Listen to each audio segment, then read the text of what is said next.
മന്തി എന്ന് പറയുന്നത് എല്ലാവരുടെയും ഒരു ഫേവറേറ്റ് ഫുഡ്. അതേപോലെ ഞങ്ങൾക്കും ഇഷ്ടമുള്ളൊരു ഫുഡാണ് മന്തി. അങ്ങനെ ഞങ്ങൾ ഒരു ദിവസം റാസൽ ഖൈമയ്ക്ക് പോയിക്കൊണ്ടിരിക്കുക. റാസൽ ഖൈമയ്ക്ക് പോകുന്നത് ഒരു ഉച്ച സമയത്ത്. അങ്ങനെ പോകുന്ന സമയത്ത് എവിടുന്ന് ഫുഡ് കഴിക്കും എന്നുള്ള ഇങ്ങനെ ആലോചിച്ചിരിക്കുക കേട്ടോ. അങ്ങനെയാണ് ഞങ്ങൾക്കൊരു മന്തിക്കട കണ്ടത്. പക്ഷെ ഞങ്ങൾ പുറത്തുനിന്ന് ആ കട കണ്ടപ്പോൾ ഭയങ്കരമായിട്ട് അതിനെ ജഡ്ജ് ചെയ്ത്, ഇത് കട നന്നാവോ, ഫുഡ് നന്നാവോ, എങ്ങനെയാവും എന്നുള്ളത് ഭയങ്കരമായിട്ട് ജഡ്ജ് ചെയ്ത്.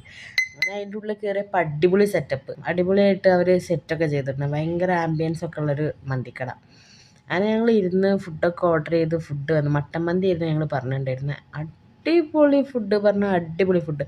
ഇവിടുത്തെ മന്തിയും നാട്ടിലെ മന്തിയും പറഞ്ഞാൽ ഭയങ്കര ഡിഫറൻസാണ്. നാട്ടിലെ മന്തിയിൽ നമുക്ക് ചിക്കൻ ഭയങ്കര മസാല ഉള്ള ഇതായിരിക്കും. മട്ടനാണെങ്കിലും ചിക്കനാണെങ്കിലും എന്താണെങ്കിലും ഭയങ്കര മസാല ആയിട്ടായിരിക്കും അവർ തരിക. അൽഫാം അങ്ങനത്തെ പീസുകളൊക്കെ ഭയങ്കര മസാലയായിരിക്കും. ഇവിടുത്തെ മന്തീൻ്റെ ഇതെന്ന് പറഞ്ഞാലുണ്ടല്ലോ, മട്ടൻ മന്തി ആണെങ്കിൽ മട്ടൻ മന്തിയാണ് ഞങ്ങൾ കഴിച്ചത്. മട്ടൻ മന്തീൻ്റെ മട്ടൻ വായിലിട്ടാൽ അങ്ങനെ അലിഞ്ഞ് പോകുന്ന മട്ടൻ. അയ്യോ, എത്ര പറഞ്ഞിട്ട് അതിൻ്റെ ടേസ്റ്റ് ഇപ്പോഴും എൻ്റെ നാവുമ്മയുണ്ട്. നല്ല ടേസ്റ്റുള്ള മന്തിയും മട്ടനും, നല്ല ടേസ്റ്റുള്ള റൈസും.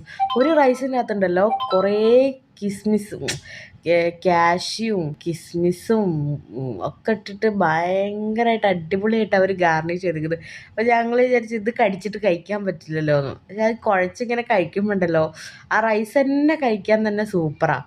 പിന്നെ ഞങ്ങൾ അവിടുന്ന് കുനാഫ പറഞ്ഞു. കുനാഫ അതേമാതിരി അടിപൊളി ടേസ്റ്റുള്ള കുനാഫയായിരുന്നു.